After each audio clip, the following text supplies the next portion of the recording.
Buenos días, bienvenidos a esta clase sobre Introducción a la Estadística. En el video de hoy vamos a hablar sobre estadística descriptiva e inferencial, sobre población y muestra, sobre parámetros y estadísticos, sobre tipos de variables y finalmente sobre escalas de medición. Comencemos con estadística descriptiva e inferencial. Entonces, me parece pertinente ver una definición de estadística. Podemos decir que es la rama de la matemática que recopila, organiza, analiza, interpreta y presenta datos con el objetivo de tomar decisiones o obtener conclusiones fundamentadas. ¿Y cómo hace esto? Gracias a sus dos grandes ramas, que son la estadística descriptiva y la estadística inferencial. Vayamos a ver cada una de estas, comenzando con la estadística descriptiva. Tiene a su cargo resumir y representar los datos obtenidos de una población o una muestra. Emplea herramientas estadísticas tales como media, mediana, moda, desvío estándar. Se vale de gráficos y de tablas de frecuencia. Dicho de una manera quizá un poco burda, no saca conclusiones, solo presenta los datos. Y esta parte de no saca conclusiones es fundamental para poder diferenciarla de la estadística inferencial, que sí saca conclusiones sobre una población a partir de los datos obtenidos de una muestra. Para ello utiliza también herramientas específicas y como obtiene información o saca conclusiones sobre una población a partir de una muestra, está sujeta a cierto nivel de incertidumbre y acá toma relevancia un concepto clave que es la probabilidad. Recién hablábamos de población, de muestra, aparentemente no son lo mismo, veamos. Son conceptos claves para terminar de comprender la diferencia entre ambas ramas de la estadística. La población es el conjunto completo de elementos que tienen una característica común y que va a ser objeto de nuestro estudio. Una muestra, en cambio, es un subconjunto representativo de la población. Prestemos atención a esta palabra representativo. En clases siguientes vamos a ver cómo se hacen muestreos para que sean representativos, pero es fundamental tener en cuenta esta característica. ¿Y esto está sujeto a errores? Por supuesto que sí. Hay errores muestrales y no muestrales. Los errores muestrales suceden por emplear una muestra y no toda la población, y se definen como la diferencia entre el valor obtenido y el valor real o parámetro de la población. Estos errores obedecen al azar. Los errores no muestrales, por su parte, están relacionados con la recolección y el análisis de datos. Veamos algunos ejemplos. De errores muestrales, por ejemplo, los errores aleatorios, que son variaciones inevitables entre muestras distintas, debido a factores que no pueden controlarse o no pueden identificarse completamente. Por ejemplo, azar, variaciones en instrumentos de medición, condiciones ambientales, etc. Tienen la particularidad de que tienden a cancelarse con muchas observaciones. Entonces, si nosotros tomamos muestras más grandes, estos errores aleatorios tienden a cancelarse o a disminuir. Los errores sistemáticos, por su parte, son el sesgo constante que se repite de la misma manera en cada medición. Por ejemplo, la calibración incorrecta de los instrumentos, defectos en el procesamiento de recolección de datos, etc. Un ejemplo sencillo: si nosotros tenemos que pesar algo y la balanza que nosotros utilizamos pesa 200 gramos más, todas las mediciones que nosotros hagamos, todas las veces que nosotros pesemos hasta que solucionemos ese error, van a pesar 200 gramos más que lo que realmente pesa lo que nosotros necesitamos conocer. Y como se relaciona con fallas en el diseño o bien en el instrumento, no se van a cancelar con muestras grandes. Acá les dejo una tabla comparando estos dos errores muestrales, los errores aleatorios y sistemáticos. Si pensamos en la naturaleza, el error aleatorio es incontrolable y es variable, mientras que el sistemático es constante y predecible. En cuanto a la causa, los factores externos o al azar, el error aleatorio, y el error sistemático, problemas en el método o bien en la medición. Si pensamos en la corrección o reducción de estos errores, los aleatorios lo hacen al aumentar la muestra o bien al repetir pruebas, mientras que el error sistemático se va a reducir con la calibración o bien el rediseño del estudio. ¿Y cómo afecta a los resultados? El error aleatorio produce dispersión, el error sistemático sesgo. Vayamos ahora a algunos errores no muestrales, por ejemplo, los errores de medición. que obedecen a un mal diseño o bien interpretación de los instrumentos de recolección o registro de datos.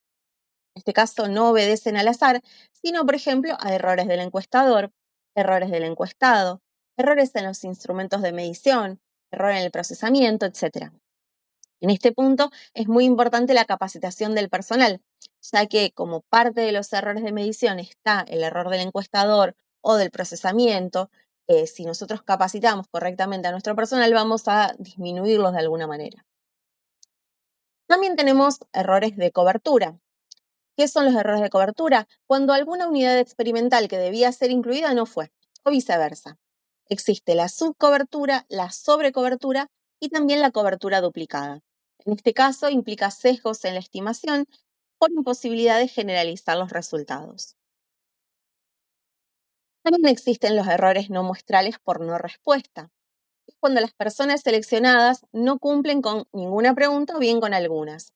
Por ejemplo, nosotros mandamos un correo electrónico para que califiquen nuestra atención, nuestro servicio. Y la persona decide no responder o no responder todas las preguntas o no responder algunas, no leyó el correo electrónico, considera innecesario, no tuvo tiempo o el motivo que fuese. Y esto lleva a estimaciones sesgadas o también a un incremento de la varianza. En este caso va a ser importante el seguimiento, los incentivos, la ponderación y los ajustes estadísticos para tratar de controlar de alguna manera estos errores de no respuesta.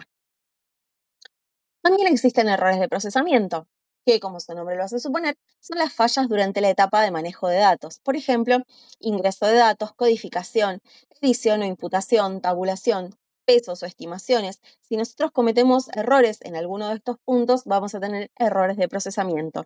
Y nuevamente vamos a insistir en la capacitación del personal, en los controles de calidad y en las revisiones cruzadas para tratar de detectarlos y evitar que se sigan propagando.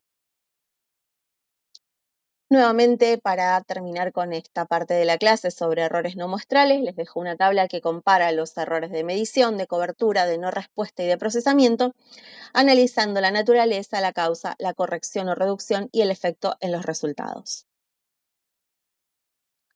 Vayamos ahora a ver los parámetros y estadísticos. Estos dos conceptos permiten comprender cómo se pasa de una muestra a realizar inferencias sobre una población, y se parte de un estadístico observado para estimar un parámetro desconocido. ¿Pero qué es un parámetro? Es la medida que describe una característica de una población completa. Vale decir, resume una propiedad de todos los elementos en un conjunto definido. Por ejemplo, la media de ingresos de todos los hogares de un país. Son valores fijos, pero son desconocidos. Y en la práctica es imposible, o extremadamente complicado, medir absolutamente a toda la población. Por convención se representa con letras griegas. Como es imposible o extremadamente complicado medir a toda la población, nos vamos a valer de estadísticos, que son medidas que se obtienen a partir de una muestra. Es un valor variable, ya que depende de la muestra que nosotros analicemos. Por ejemplo, se analizan 500 hogares y se estima la media de ingresos de todo el país. Por supuesto, dependiendo la muestra que nosotros elijamos, va a variar y por eso dice que es un valor que depende de la muestra. En otras palabras, usando los datos de una muestra y valiéndonos de los estadísticos calculados a partir de ella, podemos inferir o aproximarnos a qué sucede con una población. Veamos ahora los tipos de variables, pero primero una definición. Según la Real Academia Española, en su acepción estadística, una variable es una función definida sobre una población finita o una muestra que toma los valores de cada una de las modalidades de un atributo y a las que se le asocia una distribución de frecuencias.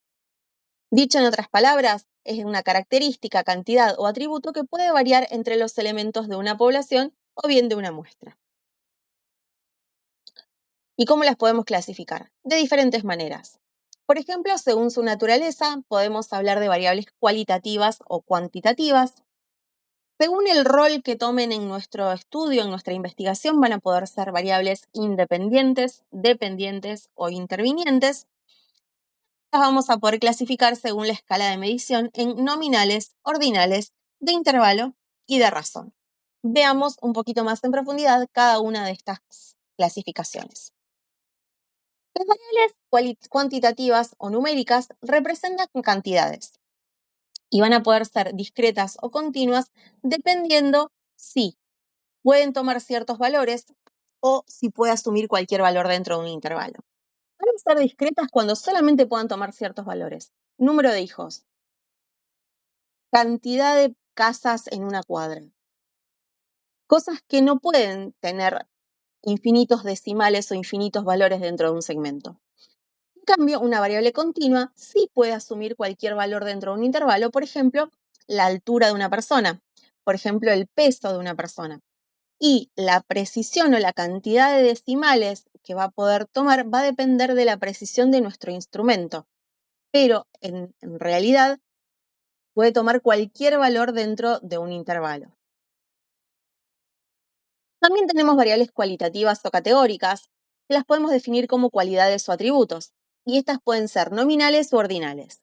Las nominales van a ser categorías que no tienen un orden específico, por ejemplo, el grupo sanguíneo.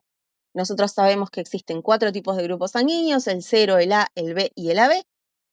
Podemos categorizar de alguna manera, no podemos decir que tal es mayor que tal o algo por el estilo. Simplemente son categorías que obedecen a alguna particularidad, pero no las podemos ordenar.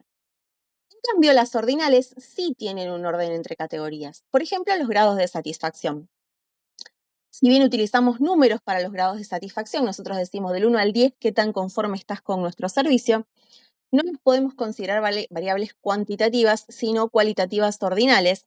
Y en este caso, si nos puntúan con un 1, va a ser que están muy disconformes, y si nos puntúan con un 10, muy conformes. Entonces las podemos ordenar, las podemos nivelar de alguna manera. Ahora bien, si las analizamos en función del rol que cumplen en nuestra investigación, vamos a tener variables independientes que se pueden manipular y controlar para observar su efecto sobre otra variable. Veamos un ejemplo: cantidad de frutas y verduras que consume una persona. También vamos a tener variables dependientes que van a reflejar el resultado de una interacción. Por ejemplo, el nivel de vitaminas y antioxidantes que consume una persona. Y las variables intervinientes, también llamadas mediadoras, que van a explicar el cómo o el por qué una variable independiente afecta a una dependiente. Por ejemplo, el nivel de energía durante todo el día. Entonces, ¿cómo se interpretan estos ejemplos? Comer más frutas y verduras aumenta el nivel de vitaminas y minerales, lo que termina mejorando el nivel de energía que presenta la persona.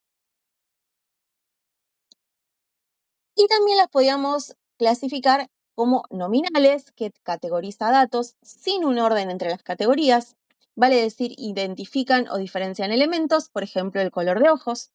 Simplemente nosotros podemos decir: esta persona tiene ojos verdes, tiene ojos azules, tiene ojos marrones, y ya las vamos a nombrar y no podemos categorizarlas de ninguna otra manera. Tenemos las variables ordinales, que clasifican los datos en categorías con un orden lógico o jerárquico, aunque no se puede conocer con exactitud la distancia entre dos categorías cualesquiera. Por ejemplo, volvemos a la encuesta de satisfacción con opciones que van desde muy satisfecho a muy insatisfecho. Nosotros lo podemos ordenar de alguna manera, de muy insatisfecho a muy insatisfecho, pero no podemos conocer exactamente qué distancia o cuántos puntos hay entre cada una de estas opciones. Después tenemos las variables de intervalo, que además del orden y la clasificación, permiten conocer exactamente la distancia entre los valores, por ejemplo, la temperatura. Si nosotros decimos hay 30 grados, sabemos exactamente qué diferencia hay que si decimos hay 25 grados. Y finalmente están las variables de razón, que incluyen las propiedades de los 3 niveles anteriores, pero agrega el cero absoluto. Por ejemplo, la edad, el peso, la estatura, el ingreso económico. Y para concluir con el video de hoy, vamos a ver escalas de medición. Las escalas de medición van a definir el nivel de información que contiene la variable. Las nominales categorizan, las ordinales ordenan, las de intervalo comparan distancias y las de razón también pueden calcular proporciones. Esto, por supuesto, está estrechamente relacionado con la clasificación de variables que vimos recién. Es fundamental para seleccionar visualizaciones adecuadas, vale decir gráficos, decidir qué estadísticos descriptivos son válidos y definir qué procedimientos inferenciales o modelos estadísticos conviene emplear según el tipo de variable. Y para concluir la clase, recordemos que detrás de cada número hay una historia que la estadística nos ayuda a interpretar. Muchas gracias.